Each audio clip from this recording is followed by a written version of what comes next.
Assalamualaikum warahmatullahi wabarakatuh. Bismillahirrahmanirrahim. Kalau kamu berdoa itu yang tadarruk itu ya yang sangat sopan wa khufya, secara diam-diam atau secara enggak berlebihan. Terus hanya ayat innahu la yuhibbul mu'tadin. Allah itu tidak suka orang yang melewati batas. Itu termasuk melewati batas dalam doa karena ada unsur mendikte Allah. Saya memberi contoh tadi. Misalnya kita sebagai cowok berdoa, ya Allah saya ingin punya istri cantik, solihah, nasabnya baik, gak pernah cerewet, gak pernah apa. Itu kan nanti nyarinya juga susah. Nanti kalau Allah menjabatkan itu adanya di surga, ning donya ora payu rabi, kira-kira. Nah itu sudah berlebihan. Terus kalau ada ulama mengatakan doa itu mukhul ibadah, itu maksudnya gini, doa itu bukti kita minta itu bukti kita lemah. Dan merasa lemah itu sudah bagian dari ibadah. Makanya masyhur itu syairnya Abdul Al-Haddad itu. Fadu'ai wabdihali dalilun li fiftikori itu. Jadi saya berdoa itu hanya sebagai bukti saya butuh Allah. Saya sendiri tidak punya kepentingan mustajab apa enggak. Jadi wali-wali yang mengatakan doa itu mukhul ibadah, sebetulnya itu malah wali-wali yang dari awal enggak kelintas disembadani apa enggak. Butuhnya dia itu menunjukkan bahwa saya ini lemah. Buktinya, posisinya minta. Itu yang dimaksud mukhul ibadah. Tapi kalau kita berdoa terus posisi kita protes, katanya kamu baik ya Allah, engkau baik, ternyata enggak juga. Buktinya semua doa saya enggak kamu kabulkan. Wah, ini malah doa kriminal. Jadi yang dimaksud mukhul ibadah itu doa itu bukti minta itu bukti lemah. Makanya ada syairnya Abdul Al-Haddad maksud fadu'a ibabdihali dalilun li fiftikor. Jadi saya minta engkau ya Allah itu bukti saya butuh. Jadi itu bukan dua hal yang harus dipertentangkan. Jadi kalau doa dikatakan apa? Ibadah karena di doa itu minta. Nah, minta itu bukti merasa kita lemah. Berarti kita sa'il Allah mas'ul. Kita minta Allah yang kita mintain. Kita menengadah Allah yang berposisi memberi. Itu saja sudah cukup sebagai ibadah. Meskipun doa kita tidak mustajab. Karena memang tadi seperti itu. Kalau di ilmu-ilmu tasawuf itu apa ya? Doa itu memang benar-benar sudah mukul ibadah karena tadi perasaan merasa butuh sama Allah itu. Nah, merasa butuh itu, nah kalau kita berdoa merasa butuh sama yang kita minta, itu dalam ilmu tasawuf sudah kriminal, berarti kamu lebih butuh makhluknya. Misalnya begini ya, saya ingin punya rumah bagus, terus setelah punya rumah kredit saya utangnya banyak. Sebetulnya saya itu tidak pernah ingat Allah. Gara-gara utang banyak, kredit jatuh tempo, terus melibatkan Allah. Ya Allah, saya ini utang banyak, ini, terus tolong dibayar. Sebetulnya saya itu ingat utang, cuma Allah tak libatkan kan. Lah itu tidak akan jadi wali, yang jenis ini tidak akan jadi wali. Saya ingin jadi dosen, melibatkan siapa ya nanya? Melibatkan Allah, terus malam-malam bangun melibatkan Allah.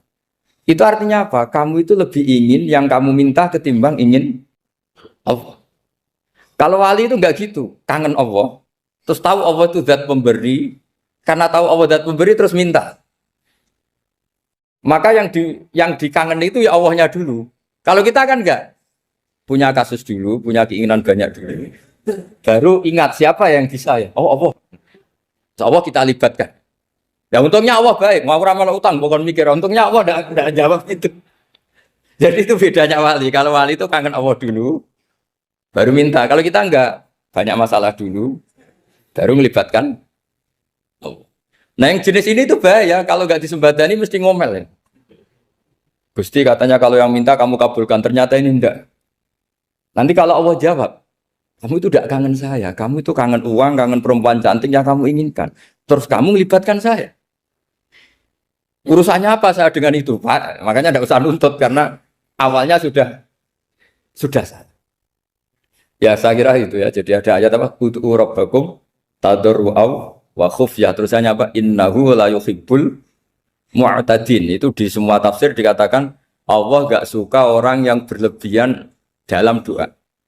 Berlebihan tadi, misalnya minta sesuatu yang terlalu besar, atau permintaan kemarin saja lanu addi syukroh, kita tidak bisa memenuhi mensyukuri, sudah minta lagi. Misalnya seorang jomblo, targetnya kan asal payu nikah. Tapi setelah nikah, bayangkan istrinya solihah, tidak cerewet, itu kan berlebihan. Hilang status jomblo saja belum kamu syukuri kok sudah minta yang macam-macam. Jadi harusnya kan syukur dulu ya. Sekedar laku nikah ini kan ada syukur yang harus seperti jadi dosen juga gitu. Sekedar jadi dosen harus kita syukuri dulu karena menjadi kita tidak nganggur. Itu kan satu harkat sosial yang luar biasa.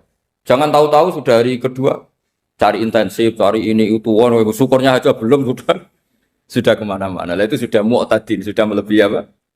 Batas. Ya saya kira. Jadi begini ya masalah pendidikan ya. Kalau saya jawab pakai ilmu hakikat saja karena ini keahlian saya. Sebetulnya begini ya, kalau misalnya itu ya subjektif juga, misalnya bilang rata-rata alumni pondok ini sukses, alumni kampus ini sukses, yang ini tidak sukses, itu satu pasti subjektif. Karena biasanya yang diterkenalkan yang sukses-sukses.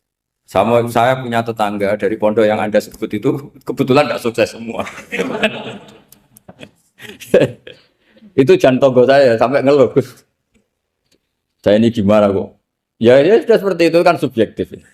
Tapi menyangkut pendidikan itu begini ya, menyangkut hasil dari pendidikan itu. Andai kan kita bicara ilmu hakikat, misalnya kita mondok itu, mondok kemudian jadi orang miskin, jadi orang yang menurut orang banyak tidak berguna di masyarakat. Ternyata kita ini orang yang kelihatan tidak punya karir, tapi kalau malam sujud sama Allah, punya anak niat memperbanyak orang sujud, terus punya ibu yang sakit-sakitan kita rawat. Meskipun kita tidak jadi dosen, tidak jadi menteri. Tapi indah itu luar biasa karena berstatus ngerawat ibu, ngerawat anak, ngerawat istri. Nah Islam itu datang dengan jargon-jargon seperti itu. Sehingga Nabi kalau muji itu ada Uwais Al-Qarni, ini orang yang luar biasa. Ternyata dia itu punya ibu lumpuh yang kalau kemana-mana harus digendong. Ketika tetangga-tetangganya berhasil sowan Rasulullah itu Uwais Al-Qarni tidak bisa. Karena setiap ibunya dipamitin mau sowan ke Rasulullah itu sama ibunya nggak boleh. Tapi apa yang terjadi? Justru dipuji-puji Nabi sebaik-baiknya kurun. Kurun itu waktu adalah kurun yang ada Uwais Al-Qarni. Saya punya teman, ini kisah nyata, saya berkali-kali ngisi ngaji di komunitas ulama. Ini mungkin tidak bagus untuk kampus, tapi harus saya utarakan supaya ya kita evaluasi. Saya bilang gini, saya ini jadi kiai itu sering iri sama orang goblok. Orang goblok itu barokah kata saya gitu. Itu kiai-kiai kaget semua karena saya bilang orang goblok itu barokah. Saya beri contoh gini, misalnya saya pinter, terus juara MTQ, juara hafal Quran atau juara baca Quran secara tartil. Ujung-ujungnya saya dapat apa? Hadiah umroh atau apalah, atau hadiah rumah atau apa. Pertanyaannya adalah mendapat. Saya ulang lagi, mendapat. Sementara ada santri yang bodoh, gara-gara bodoh itu dosen UI yang enggak, jadi kiai yang enggak, akhirnya dia jadi bekerja di Korea. Barokahnya bodoh tadi. Karena di Korea melihat orang ateis, akhirnya dia kepikiran bikin masjid. Sebagian gajinya disumbangkan untuk masjid. Ini bodoh pendiri masjid. Tapi kita gara-gara dosen dakwah di masjid, ini pinter dapat uang dari masjid. Nah ini bukan nyindir, ini biasa saja. Ini maksud saya. Maksud saya, kamu jangan ngabaikan hidup. Akhirnya apa yang terjadi? Saya ini punya teman ini betul. Saya ini kan kecelok dulu tuh Gus Alim. Nasib saya di mana-mana dihormati. Kadang saya merasa dosa. Kok dihormati? Saya punya teman, dulu gobloknya minta ampun sekolah, sekelas sama saya. Gobloknya, soalnya gobloknya harus disepakati. Sudah. Iya, goblok mujma'al ya kira-kira. Singkat cerita, dia itu hidup di pedalaman Kalimantan, sekitar tahun 92. Dulu kan biasalah di dalam hutan itu pasti ada penebangan hutan macam. Dia ada bosnya, yang jelas dia ada bosnya. Saya yakin juga agak kriminal. Karena dia tidak yang illegal logging. Pokoknya ditakdir dia hidup di tengah hutan. Ikut orang. Setelah itu dulu nggak ada HP. Sering kirim surat ke saya, Gus, saya ini hidup di tengah hutan. Tapi saya ini Muslim pernah mondok. Kalau nggak bikin Jumat itu nggak enak. Bikinlah dia Jumatan. Nah karena dia pernah ngaji fikih Syafi'i, kalau Jumatan nggak ada orang 40 itu harusnya zuhur tidak Jumatan. Tapi orang yang kerja di situ tidak mau. Wong dino Jumat kok zuhuran loh Pak. Kalau dino Jumat ya Jumatan ya. Tanya saya, Gus itu kalau ada kaulnya enggak supaya Jumatan ndak orang 40 sah. Singkat cerita dia lama-lama jadi pendiri masjid di situ. Dia punya sedikit gaji ya dipakai masjid, punya sedikit tanah diwakafkan untuk masjid. Artinya apa? Indawa ini banyak orang bodoh, ternyata di komunitasnya dia muassis, pendiri, pemberi. Sementara kita yang kecelok pinter, dapat umroh, dapat bonus. Kira-kira nanti kita ketemu Allah. Kamu pernah nyumbang Islam apa? Yang bodoh jawab, oh nate Gusti bikin masjid di pedalaman. Kita yang pinter. Kayaknya kalau memberi enggak lah Gusti. Reputasinya mendapat. Ketika Nabi memenangkan perang Badar, itu ada Asra Badrin, tawanan-tawanan perang Badar. Nabi suka musyawarah, suka rembukan. Ya Abu Bakrin, menurut kamu tawanan ini diapakan? Kata Abu Bakar, hum asyiratuka. Mereka itu keluarga engkau, orang-orang Quraisy. Ya dibebaskan saja. Pakai tebusan. Nanti uang itu kita kelola supaya jadi penguat Islam. Dan orang-orang ini merasa utang jasa karena harusnya dibunuh, tapi kita bebaskan. Terus tanya, bagaimana kamu ya Umar menurut kamu? Kata Umar, ini kan orang-orang yang dulu ingin bunuh kamu. Yang ingin menghabisi jenengan, ingin dan sudah ngusir jenengan. Ya setelah ketangkap ya dibunuh, kok repot. Apa kata Rasulullah? Rasulullah spontan ngendikan, inna masalah kayak Abu Bakrin kama sali Ibrahim. Kamu ibarat kayak Nabi Ibrahim. Izqala faman tabi'ani fa innahu minni wa man asani fa innakal ghafurur rahim. Jadi Nabi Ibrahim itu unik. Melihat umat itu sesyafakoh itu. Syafakoh itu banget sayangnya. Nabi Ibrahim cara berpikir, faman tabi'ani fa innahu minni, orang yang ikut saya ya Allah pasti golongan saya, tentu layak masuk surga. Waman asoni, orang yang mendurhakai saya, fa innaka ghafurur rahim, engkau Maha Pengampun. Bukan yang mendurhakai langsung masuk neraka, enggak, engkau Maha Pengampun. Wa masaluka ya Umar kama salin Nuh, isqala rabbi la tadzar ala ardi minal kafirina dajjara. Umar, kamu mirip Nabi Nuh, inginnya semua orang kafir dihabisin. Ya masyhur kan Nabi Nuh itu nggak ingin ada orang kafir sampai ada banjir tufan. Nah kalau sampean tanya bedanya apa dengan garis keras sekarang? Bedanya ya beda sekali. Kalau Nabi Nuh benci sama orang kafir itu diserahkan yang punya. Sehingga yang punya yaitu Allah yang menghukum dengan banjir bandang. Tapi kalau kita kan kadang kita bertindak sendiri. Jadi potensi disalahkan. Yang jelas dalam hadis-hadis sahih, Nabi Nuh itu tidak bisa mensyafaati karena itu. Ketika diminta syafaat, ini hadis sahih bukan ada di Bukhari, ada di Muslim. Karena biasanya kalau di kota itu ditanya ini sahih enggak? Untungnya yang tanya kadang enggak paham, ini alhamdulillahnya jadi wah repot. Nabi Nuh itu diantara sebabnya enggak bisa mensyafaati adalah pernah corong Jawa maksudno kaume. Kalau dalam bahasa Arab itu da'a li Zaidin berarti mendoakan positif, kalau da'a la Zaidin mendoakan negatif. Kalau orang Jawa itu ada doa, ada pasot. Nabi Nuh adalah orang yang pernah maksudkan kaumnya. Nah, saya cerita sedikit tentang Nabi Nuh dan Nabi Ibrahim. Nabi Ibrahim dianggap tadi cerminannya Abu Bakar, dianggap niru Ibrahim, cerminannya Umar, dianggap niru Nabi siapa? Nabi Nuh. Lalu kalau sampean tanya, bedanya gimana? Begini logikanya. Kita mengkaji secara akademik begini. Ada ulama besar, namanya Abdul Hasan Asyadzili, itu masyhur di Indonesia menjadi Thariqah Asyadziliyah. Terus ada seorang muridnya minta gini, ya Abdul Hasan Asyadzili, tolong saya dikasih ijazah supaya saya tidak pernah maksiat di bumi ini. Karena saya takut sama Allah, kalau saya maksiat itu merasa tidak nyaman dengan Allah. Abdul Hasan Asyadzili ini malah marah besar. Atuhibbu alla tadhharu maghfiratu. Kalau kamu tidak pernah maksiat, berarti kamu suka maghfirahnya Allah Ta'ala itu tidak kelihatan. Karena tidak ada yang maksiat. Tapi bukan dukung kamu yang tidak. Ini cerita ilmiah. Tapi kalau Said Abdul Al-Haddad, itu kebalikannya.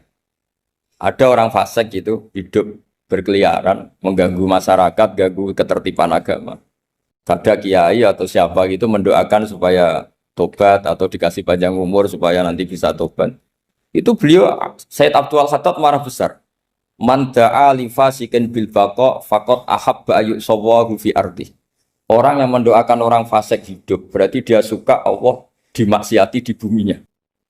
Jadi akhirnya jadi kutub besar, yang satu Sadziliyah, yang satu Haddadi. Kenapa ya? Karena tadi yang satu cerminan Nabi Isa, yang satu cerminan Nabi Yahya. Sebagaimana sabda Rasulullah tadi, apa ulama ummati ka anbiya'i bani Israil. Juga masyhur dalam aplikasi pengajaran juga gitu. Masyhur sekali dalam kitab-kitab diceritakan. Kalau Said Abdul Haddad, kalau ada orang sowan itu, Kamu ngaji sama siapa? Sama si A. Pernah nangis gak pas ngajar? Gak pernah. Udah gak terus, gak usah diterusin ngaji orang seperti itu. Hatinya atas ya. Wong orang iso nangis ya. Tapi kalau Abu Hasan Asadili kebalikan. Kamu ngaji sama siapa? Sama si A. Pernah tertawa enggak kalau ngaji? Enggak pernah. Udah, enggak usah ngaji sama orang itu. Orang enggak bisa syukur. jadi itu manhaj besar.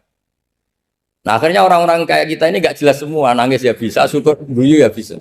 Cuma celakanya kalau kita nangis karena tidak punya uang, kalau guyu karena punya uang, itu masalahnya. Tapi kalau wali-wali dulu enggak. Kalau senyum ya karena saking yakin rahmatnya Allah itu wasiat rahmatu. Kalau nangis ya karena takut azabnya Allah. Kalau kita kan enggak, sangat-sangat materialistik. Ini yang membedakan kita. Sebenarnya nangis dan senyum itu satu keharusan karena Allah punya madharul jalal. Ketika Allah dengan sifat keagungannya, maka kita ini seorang Jawa serako bersenyum. Tapi Allah itu kadang sebagai madharul jamal. Adanya satu keasikan. Sehingga yang merengut itu yang salah. Makanya dalam ilmu tasawuf, kutub wali itu hanya dua. Allah dengan madharul jalal, dengan Allah yang madharul jamal. Contoh madharul jalal misalnya gini. Ketika Nabi Musa ingin melihat Allah, saking kangennya ingin melihat Allah, Rabbi arini anzur ilaik. Ya Allah, saya beri hak untuk melihat engkau. Allah dengan jalalnya gini, Allah itu qadim, superior. Tentu gak layak tersentuh barang hadis. Barang hadis itu makhluk. Sehingga ketika falam matajalla rabbuhu lil jabali ja'alahu dakka wa kharra Musa sa'iqa. Sehingga enggak levelnya apapun hebatnya Nabi ini tetap makhluk. Sementara Allah itu qadim. Enggak kuat. Makhluk yang fana ini, yang profan ini enggak kuat. Enggak kuat menampung zat yang qadim, yang superior. Sehingga gunung pun hancur. Nabi Musa pingsan. Tapi ketika Allah dengan madharul jamal itu Allah dengan keindahannya, dengan kasih sayangnya, memberi hak makhluknya untuk melihat. Nah di sini ini Allah sering ngendikan wujuhu yauma idzin nadhirah ila rabbiha nadhirah. Nanti ada wajah-wajah yang di surga itu melihat saya kata.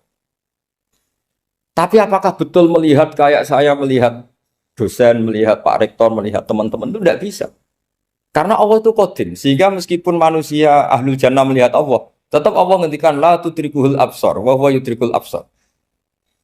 Karena Allah di balik jamalnya ya punya jalal, di balik jalalnya juga punya jalal. Sehingga selalu di Quran itu diulang beberapa kali supaya proporsional. Nah, kenapa ahli sunnah tetap berkeyakinan Allah bisa dilihat? Logikanya begini. Fa inna kulla maujudin yasihu ayyura. Allah itu zat sing nyata-nyata wujud dan punya eksistensi. Di mana-mana sesuatu yang wujud itu layak untuk bisa dilihat. Lalu pertanyaannya gini, kenapa kita tidak bisa melihat sekarang kok nunggu di akhirat? Karena mata kita sekarang itu profan, fana. Sementara kita setelah di surga, tubuh kita didesain abadi. Ya saya ulang lagi ya, setelah kita di surga, semua fisik kita ini didesain abadi. Tentu karena desainnya sudah abadi, layak melihat zat yang abadi. Tapi pertanyaannya, kenapa tidak bisa ikhatoh, tidak bisa melihat sampai faham, la tudrikul absar? Karena abadi kita itu diabadikan. Sebagaimana surga abadinya diabadikan. Neraka diabadikan. Sementara Allah abadi dengan dirinya sendiri. Yaitu Al-Qayyum. Atau dalam bahasa ngajinya Qiyamuhu binafs. Nah lalu pertanyaan, makanya Mu'tazilah itu menentang betul kalau orang di surga bisa melihat Allah. Cara berpikir Mu'tazilah, melihat itu artinya yang dilihat ada arahnya. Sementara Allah terbebas dari arah. Tapi kata ahli sunnah cara berpikir tidak seperti itu. Melihat itu pokoknya tahu. Nah, tahu karena mata itu karena kita ditakdir tahu itu karena mata. Sebetulnya yang menjadikan tahu itu tidak mata. Ya kalau tahu ya tahu saja, bukan harus pakai mata. Itu cara berpikir ahli sunnah wal jamaah. Jadi saya beri ya bocoran. Kenapa madzhab ahli sunnah itu yang dipilih oleh banyak mayoritas di dunia, jumhur itu. Ahli sunnah itu dianggap pikirannya lebih orisinal. Misalnya ahli sunnah kalau ditanya, kenapa kamu melihat? Ya melihat saja. Kenapa kamu mendengar? Ya mendengar saja. Kesannya itu tidak rasional kayak orang yang nggak pinter itu. Tapi sebetulnya itu yang benar. Jadi cara berpikir ahli sunnah itu melihat itu menjadi tahu. Menjadi tahu itu bisa karena mendengar, bisa karena melihat, bisa karena dikasih tahu, bisa karena bersentuhan. Sebab itu di Quran itu ada ayat ala ya'lamu man khalaqa, bukankah zat yang menciptakan itu menjadi tahu. Sehingga kenapa Allah itu selalu tahu? Karena Allah yang menciptakan. Kalau kamu tahu karena mata, sekali itu jauh, maka kamu tidak melihat. Atau kamu sekarang buta, kamu tidak melihat. Atau tertutupi barang itu, maka kamu tidak melihat. Tapi kalau kamu tahu karena kamu menciptakan, maka akan melihat terus. Misalnya saya ini tukang batu. Saya ingat betul ketika saya bangun Monas, itu pulpen saya tak tanam di dalam Monas. Saya ingat betul kalau pulpen saya warnanya putih, tak tanam di Monas 2 meter dari pondasi. Setelah saya pulang ke Jogja ditanya, di dalam Monas ada apa? Ada pulpen. Posisinya 2 meter dari pondasi. Kenapa saya tahu? Karena saya yang menciptakan. Nah, karena menciptakan ini sehingga tahu saya akan terus-menerus.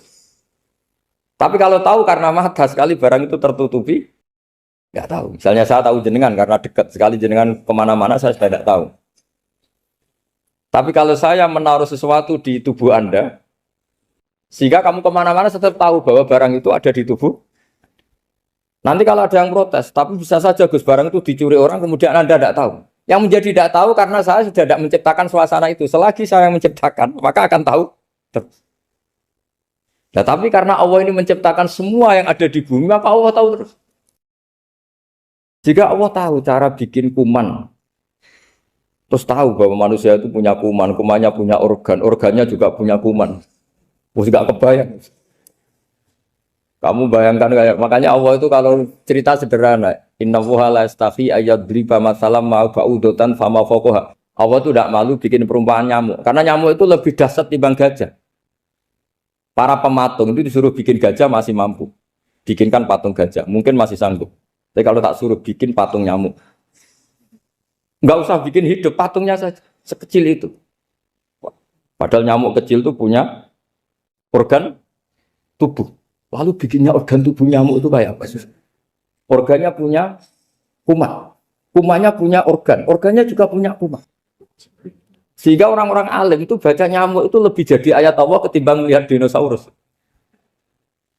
Tapi sekarang orang itu nggak tertarik ceritanya.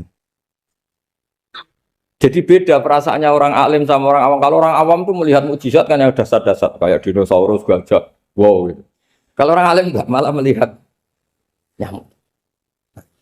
Kealiman seperti itu terjaga di umatnya Muhammad, di umatnya Rasulullah Muhammad SAW. Karena ketika umat ini nggak ditunggui para nabi, itu Allah menjamin Muhammad, ulama umatmu nanti punya kemampuan seperti nabi.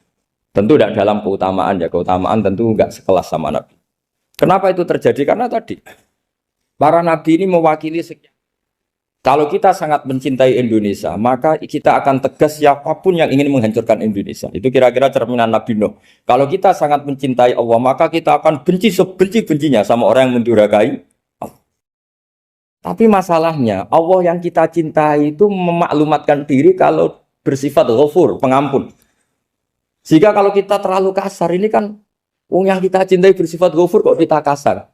Di sini Nabi Ibrahim. Beliau sangat mangkel sekali sama yang durhaka sama Allah. Tapi mau mangkel gimana? Zat yang mengajarkan itu bersifat ghafur.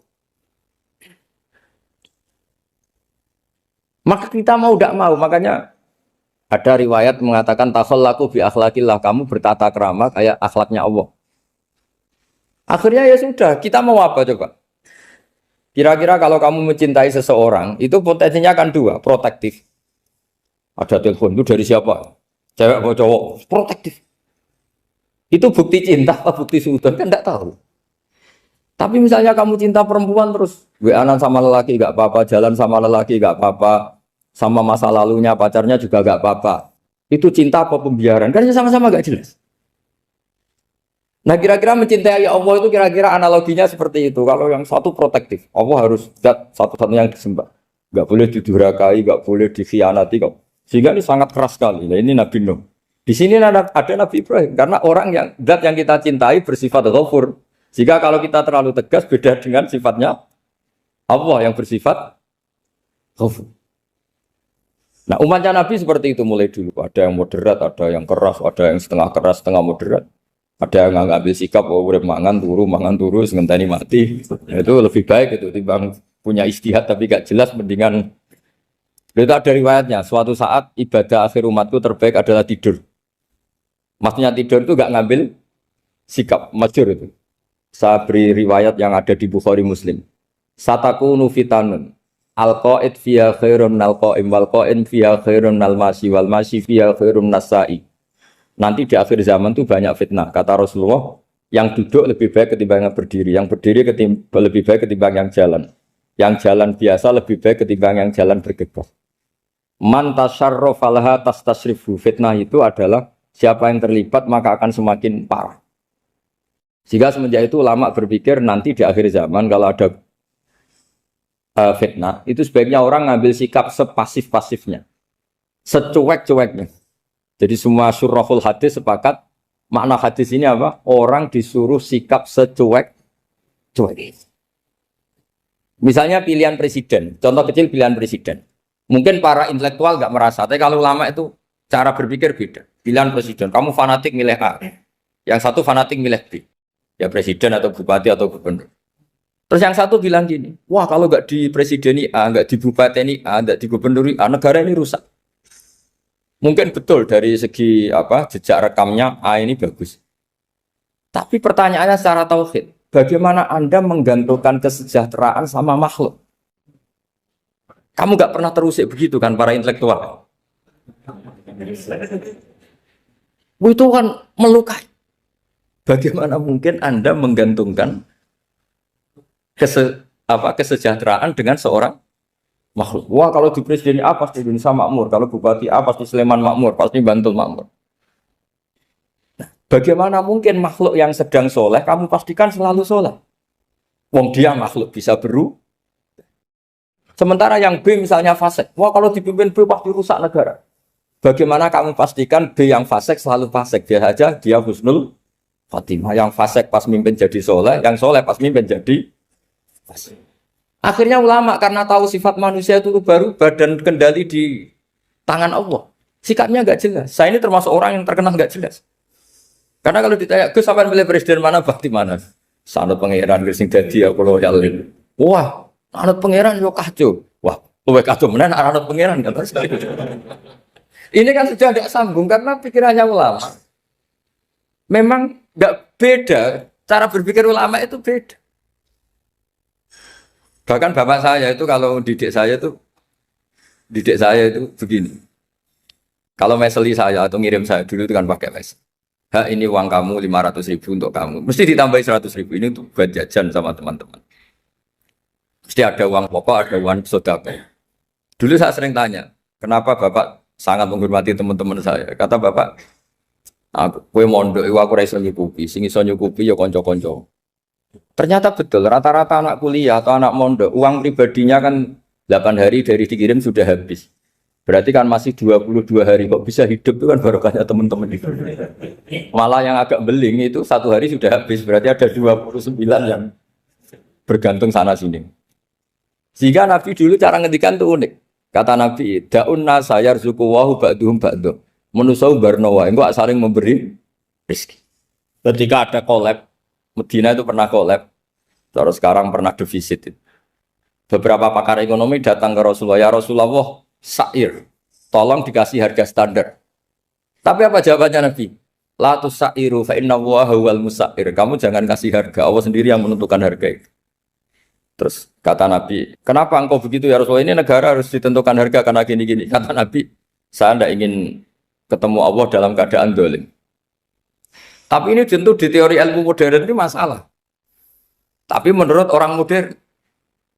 Tapi kalau menurut ilmu hakikat itu nggak akan masalah. Misalnya, kenapa Nabi tidak menentukan harga dalam keadaan negara seperti itu? Jawabannya pakar-pakar hakikat. Ya saya ulang lagi pakar-pakar hakikat. Begini, misalnya ada orang menimbun supaya nanti harganya mahal. Terus ditimbun terus sampai nunggu harganya mahal. Lama-lama dia sadar kalau timbunannya nggak ada gunanya karena ternyata orang nggak beli. Nah, ketika orang nggak punya kemampuan beli, yang menimbun juga tidak punya uang. Nah, tapi kalau sampean tanya, tapi Gus nak tuku barang pokok kan kita mati karena kehabisan stok. Itu masalah tauhid Anda.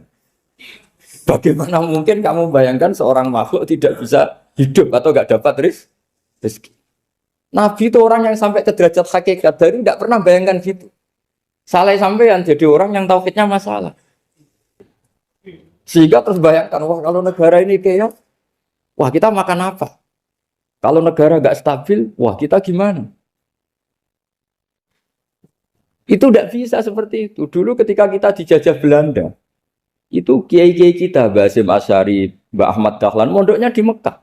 Sampai alim alama, dua beliau, Mbah Hasyim sama Mbah Ahmad Dahlan itu ngajinya sama-sama Syekh Khotib Minangkabau. Cuma Mbah Hasyim lebih menekuni ke Syekh Mahfud Termas, yang satu menekuni Syekh Khotib Minangkabau. Jadi dua beliau itu ngaji di guru yang sama. Mbah saya, buyut saya itu ya sudah mondok Mekah. Zaman dijajah Belanda. Sekarang kita agak dijajah, agak mondok di sana. Buyut saya itu zaman itu sudah haji. Buyut kelima saya. Itu dulu kalau ingin cari tempat yang teduh, itu masuk ke gua. Itu masuk gua itu hanya kepalanya saja. Kakinya masih di luar. Karena gua di Arab tidak seperti gua di sini. Kalau gua di sini kan orang bisa masuk semua. Kalau gua Arab kan hanya celah-celah batu-batu besar. Sehingga ketika Rasulullah hijrah ke Madinah, singgah di gua Sur, kata Abu Bakar gimana? Andai kan ada orang kafir di depan gua, kata Abu Bakar gimana? Andai kan mereka melihat kakinya, pasti melihat kita. Karena gua di sana itu satu tubuh tidak bisa masuk penuh. Kalau gua di sini kan ada yang mobil saja bisa masuk. Nah itu bahasa ya kalau mau istirahat itu masuk gua, separuh badan di dalam gua, separuhnya masih di luar. Nah sekarang terus kita bilang, wah kalau kita negara tidak stabil, kita haji kemana dulu zaman dijajah Belanda ya kita. Jadi yang berusaha terangkan di antara sifat dasar orang-orang baik adalah di mana saja, kapan saja itu memberi manfaat. Termasuk tentu saat paling sulit. Jadi Nabi Isa menceritakan dirinya itu wa ja'alani mubarakan nama kuntu, saya ditakdir Allah berada di mana saja memberi berkah, memberi kemanfaatan bagi orang lain. Ada beberapa cerita tentang Nabi Isa, jadi perlu diketahui ada 3 nabi yang seperiode, satu Ibrahim dan Nabi Lut. Ibrahim itu sama Nabi Lut itu pernah paman. Kedua Nabi Musa dan Harun. Sebetulnya yang jadi nabi itu Nabi Musa, tapi Nabi Musa karena alsak, lisannya tidak jelas, minta Nabi Harun, ya tentu minta kepada Allah supaya Nabi Harun jadikan nabi. Terus ketiga, Nabi Isa dan Yahya. Yahya bin Zakaria, terus Isa ini pernah keponakan Zakaria. Kira-kira kalau di Jawa ya misanan antara Yahya dan siapa? Isa. Jadi ada 3 nabi yang seperiode. Tapi yang paling berkompeten, yang sederajat kira-kira seperti itu hanya Isa dan Yahya. Karena Nabi Lut dan Nabi Ibrahim itu beda level. Karena Lut ini pernah keponakan, jadi hubungannya kira-kira yang murid dan guru. Terus Musa dan Harun itu juga nggak level, karena Nabi Harun ini jadinya Nabi itu atas permohonan Nabi Musa. Sehingga meskipun Harun itu kakaknya, tapi nggak berani bantah. Jadi Nabi Musa itu dalam cerita, beliau itu alsak. Alsak itu lesannya agak kedal. Tapi ini alsak yang barokah. Jadi dulu ceritanya Musa kecil, karena dia seorang Nabi, beliau seorang Nabi. Itu kalau melihat Fir'aun itu mangkelnya bukan main. Padahal kecilnya dirawat Fir'aun. Singkat cerita, mulai kecil sudah usil. Kalau melihat Fir'aun itu ya jenggotnya dipakai mainan. Pokoknya nakal. Lama-lama Fir'aun curiga, dasar orang Israel. Nabi Musa ini turunan Israel. Lama-lama Fir'aun itu yakin kalau itu sengaja. Akhirnya Fir'aun mau membunuh Musa. Terus kata istrinya Fir'aun, Musa itu masih anak kecil. Jadi seperti itu ya bawaan anak kecil, bukan bawaan kebencian terhadap orang Kipti, orang Mesir. Kalau dalam bahasa kitab kuno Mesir itu Egypt Al-Kipti, makanya disebut Maria Al-Kiptiyah. Kalau orang sekarang bilang Egypt itu bahasa kunonya Mesir itu Al-Kiptiyah. Nah, memang secara bahasa Arab Mesir itu nggak mungkin, bahasa Arabnya Mesir itu nggak mungkin karena Misro itu maknanya kota. Jadi kalau kamu bilang kamu kemana, ke Misro, ke kota, lah kota mana? Ya kota Mesir, itu bisa debat kusir. Jadi ya kayak kita lah, kita sekolah di mana? Di madrasah. Madrasah terjemahnya apa? Sekolah. Nah, kemudian oleh istrinya Fir'aun ya gini saja, buktikan kalau Musa itu masih anak kecil. Masyhur itu dalam cerita dikasih bara api sama apel. Sebenarnya Musa kecil ini sudah pinter mau milih apel. Sama malaikat Jibril diarahkan tangannya itu ngambil apa? Bara api terus dikunyah. Itu yang menyebabkan lisannya Musa itu alsak, agak pelat. Nah, ketika jadi rasul itu akan repot karena nanti harus pakai penerjemah. Jadi seorang rasul tapi lisannya tidak apa? Cakap. Akhirnya Nabi Musa realistis ngendikan ketika diutus wa akhi Harun wa afsahu minni lisanan fa arsilhu ma'iyarid ay yusaddiquni inni akhafu ayyukadzibun. Ya Allah, saudara saya Harun itu lisannya lebih fasih. Tolong jadikan dia rasul sebagai penguat saya. Akhirnya Allah mengabulkan doanya Nabi Musa, kemudian Harun dijadikan sebagai apa? Rasul. Sehingga meskipun satu angkatan, Harun dan Musa ini enggak level. Artinya enggak level itu ya Harun yang takut Musa. Terus ketiga ini Nabi Yahya dan Nabi Isa. Ini umurnya ya seangkatan, kecerdasannya, jadi nabinya sama-sama mulai kecil. Kita tahu Nabi Yahya termasuk yang diberi khitab Allah, ya Yahya khudil kitab biquwwah wa atainahu hukma sobiyya. Yahya berpeganglah kitab secara kuat dan dia saya kasih kenabian ketika kecil. Sama dengan Nabi Isa yang disebut wa yukallimun nasa fil mahdi wa kahla. Sehingga karena selevel dua nabi ini menjadi figur besar dalam manhaj, dalam metode dakwah. Dua karena masih misanan tadi, kalau Jawa kira-kira mirip misanan. Dua nabi ini kalau memilih satu kampung, itu kalau Nabi Yahya itu milih kalau singgah di satu kampung, Nabi Yahya mesti tanya, orang sini yang paling soleh siapa, yang paling baik siapa. Ya terus singgah atau nginap di rumahnya orang baik tadi. Tapi kalau Nabi Isa enggak, orang sini yang nakal siapa, yang paling beling siapa. Terus Nabi Isa singgah di situ. Akhirnya ada pertanyaan dari Nabi Yahya, lima tanzilu ala syirarin nas. Kenapa kamu selalu singgah di orang-orang nakal? Syiror itu orang-orang nakal. Masyhur itu Nabi Isa menjawab, ana tabibun udawil mardo. Di mana-mana Nabi itu ibarat seorang dokter, kerjaannya tentu menyembuhkan orang-orang yang apa? Sakit. Jadi dua nabi ini sering berdebat, tentu debat yang baik. Dan itu menjadi cara Jawa itu punjeri ilmu. Jadi manhaj ilmu besar antara Yahya dan Isa. Begitu juga Nabi Yahya itu kelihatan agak rileks, panik, saking takutnya sama Allah. Kalau Nabi Isa itu rileks, pokoknya kumpul orang-orang nakal itu ya rileks. Akhirnya ada dua pertanyaan sekaligus nanti jadi dua manhaj. Kenapa kamu sering sering kalau bahasa Arab itu abasa ya. Terus yang Nabi Yahya balik bertanya, kenapa kamu sering senyum, sering tertawa? Kenapa memangnya? Terus ka'annaka ta'manu mimakrillah, kamu sering senyum kayak kami sudah terbebas dari azab Allah, dari ditegur Allah, seakan-akan kamu orang paling benar yang enggak akan salah. Nabi Isa balik tanya, sama kamu sering masam, sering meru, ka'annaka taqnatu rahmatillah, seakan-akan kamu putus asa dari rahmatnya Allah. Sehingga kemudian itu jadi manhaj besar. Kalau terlalu senyum, ya dianggap orang yang kayak nggak punya perasaan dosa. Tapi kalau terlalu masam, terlalu merenggut, seakan-akan rahmat Allah itu terbatas. Sehingga seakan-akan Allah itu rahmatnya nggak cukup lah untuk mengelola manusia ini.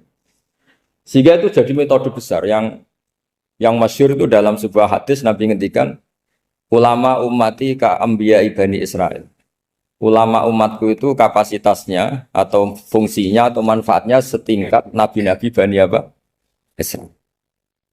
Karena ketika umat ini enggak ditunggui para nabi setelah Rasulullah SAW, itu yang nunggui hanya ulama. Tapi ulama ini sudah cukup mewakili para nabi Bani Israil. Dan banyak syurrahul hadis, para menyarah hadis mensarahkan Nabi tidak ngendikan ulama ummati kamisli seperti saya, tapi ka'ambiyai Bani Israel, bagaimana nabi-nabi Bani Israel. Nabi Bani Israel itu macam-macam. Termasuk ada yang tidak nikah, yaitu yang bernama Yahya dan Isa. Delala umatnya Nabi itu ada orang alim alamah yang ilmunya melegenda, yaitu namanya Imam Nawawi. Itu tidak nikah. Sampai kabudut. Meskipun dalam ajaran syariatnya Nabi, an-nikah sunnati, tapi selalu ada orang yang ditakdir tidak nikah. Karena masyhul, karena sibuk ngurus ilmu. Bukan karena tidak laku, yang jelas itu bukan karena tidak laku. Imam Nawawi itu ganteng, orangnya ya normal. Tapi karena sibuk nulis, beliau sampai kabudut itu tidak nikah. Imam Sibawayh itu suka sekali sama ilmu, menjadi istri utamanya ya ilmu. Dia ganteng, Sibawayh itu maknanya tuh apel, dia ganteng sekali, sampai banyak cewek yang senang. Akhirnya dia nikah. Saya nggak pernah dikumpulin. Dia belajar terus. Ketika beliau ke pasar, dulu nggak ada supermarket, beli kertas, kitabnya dibakar semua sama istri. Dikira istrinya terus mencintai dia, malah diceraikan. Itu siapa Imam Sibawayh. Terus ada umatnya Nabi yang paling unik di dunia. Mungkin Pak dosen, saya kiai pun nggak bisa nih. Tuh ada orang tuh ganteng sekali, istrinya cantik sekali. Itu tahu-tahu sudah 10 tahun tidak pernah hubungan suami istri. Karena ketika si suami itu tahu istrinya cantik, itu langsung sholat sujud syukur, sholat terus. Saking senengnya punya istri cantik. Yang istrinya cantik juga solihah, tahu suaminya ganteng ya terus sholat terus syukur. Itu sampai berhari sampai bertahun-tahun. Terus ketika ketemu, cocokan, dek kita sudah nikah berapa? Terus dilihat, kayaknya sudah 10 tahun, tapi tidak pernah hubungan. Oh itu nggak kebayang, itu ganteng sama cantik. Kalau jelek sama jelek itu mungkin. Yang satu bilang naudzubillah, satu itu kan nunggu rafa saja. Ini nggak ganteng sama cantik. Nah kenapa kualitas ulamanya Rasulullah itu bisa seperti Nabi Bani Israel? Karena agama ini, umat ini sudah ada ditunggui para nabi. Sehingga mau tidak mau kualitas ulama, alhamdulillah barokahnya Nabi itu berkualitas kayak nabinya Bani Israel. Soal kebahagiaan, nenek moyang pulau jenengan tuh anaknya banyak, dijajah Belanda, jajah Jepang ya nyatanya anaknya banyak. Itu kira-kira bahagia apa enggak? Nah, artinya gini ya tentu kita tidak ingin dijajah itu tentu ya, tapi kita ini selalu latah. Wah kalau ekonomi jatuh kita makan apa? Kalau kita dijajah kita tidak perlu seperti itu. Rahmatnya Allah Ta'ala itu akan adrokatna. Rahmatnya Allah Ta'ala akan menemukan kita. Apapun kondisi kita, apapun keadaan kita. Ini cara berpikir tauhid. Sehingga Nabi itu tidak pernah bayangkan umatku narata tunggoni piye, ditunggoni Allah. Sehingga masyhur dalam hadis-hadis sahih, la tazalu ta'ifatun min ummati dzahirina 'alal haq la yadurruhum man khadalahum wala man khalafahum wala man nawa'ahum. Selalu di umatku ada kelompok-kelompok yang selalu membela kebenaran dan tidak akan terkalahkan oleh kesesatan di akhir zaman. Kenapa? Cara berpikir orang tauhid itu sederhana begini. Allah menamakan dirinya Al-Hadi, penunjuk jalan. Dan sifat Allah pasti nafidah karena Allah tidak terkalahkan. Sama seperti Allah menyifati dirinya Ar-Razzaq, Ar-Razik yang memberi rizki. Maka orang segoblok apapun, selumpuh apapun, selemah apapun tetap dapat rizki. Sama, Allah mensifati dirinya Al-Hadi, memberi petunjuk. Maka zaman serusak apapun orang tetap dapat petunjuk. Sehingga kita tidak perlu khawatir, wah nanti zaman kalau sudah rusak nasib Islam gimana? Ya coba sekarang, nasib Islam gimana? Ya baik-baik saja. Dulu ditunggoni wali songo ya banyak orang Islam. Sekarang nggak usah wali songo. Ditunggu dosen-dosen yang ngajar aja tunggu digaji. Kiai pidato ya ada yang beri salam template. Itu kalau nuruti definisi ikhlas itu tidak ada yang masuk. Tapi meskipun demikian agama juga jalan. Kenapa agama ini jalan? Karena Allah Al-Hadi, penunjuk jalan. Ketika Allah mensifati dirinya penunjuk jalan dan sifatnya Allah pasti nafidah, pasti terjadi. Karena Allah tidak pernah gagal. Sehingga agama ini akan ada terus sampai akhir zaman. Coba Amerika kayak apa Islamofobia. Di Amerika tambah lama tambah banyak Islam, Eropa juga gitu, Australia juga gitu. Andai kan nuruti teori sosial, sudah dunia sudah materialistik kayak gini, orang dohirnya itu akan meninggalkan agama. Nyatanya tidak juga. Saya pernah di Korea seminggu, itu di negara ateis. Itu TKI ke sana tuh nyari uang. Ternyata ya kepikiran bikin masjid, bikin komunitas Islam. Coba siapa yang menggerakkan hati itu? Hanya Allah Subhanahu wa Ta'ala.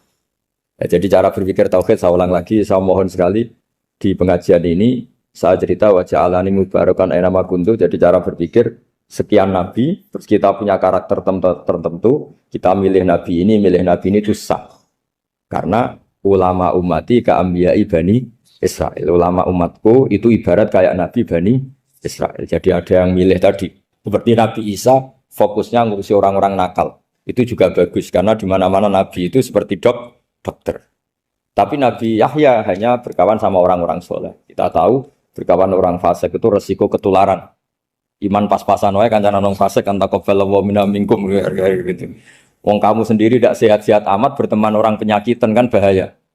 Tapi kalau kamu sebagai dokter kok hanya berteman orang sehat, lalu kamu penelitiannya gimana? Masa saya dokter spesialis pernah penelitian, semua orang sehat saya pernah saya teliti. Itu dokter aneh apa enggak? Saya dokter spesialis TBC, spesialis paru-paru. Yang kamu teliti siapa? Semua orang sehat. Pernah meneliti yang sakit? Tidak pernah. Kan ya jadi dokter aneh. Tapi misalnya terus kamu sendiri terus berteman orang penyakitan terus kan ya rawan tertular. Nah, ini ada dua figur yaitu Nabi Yahya dan Nabi siapa? Ya saya kira demikian.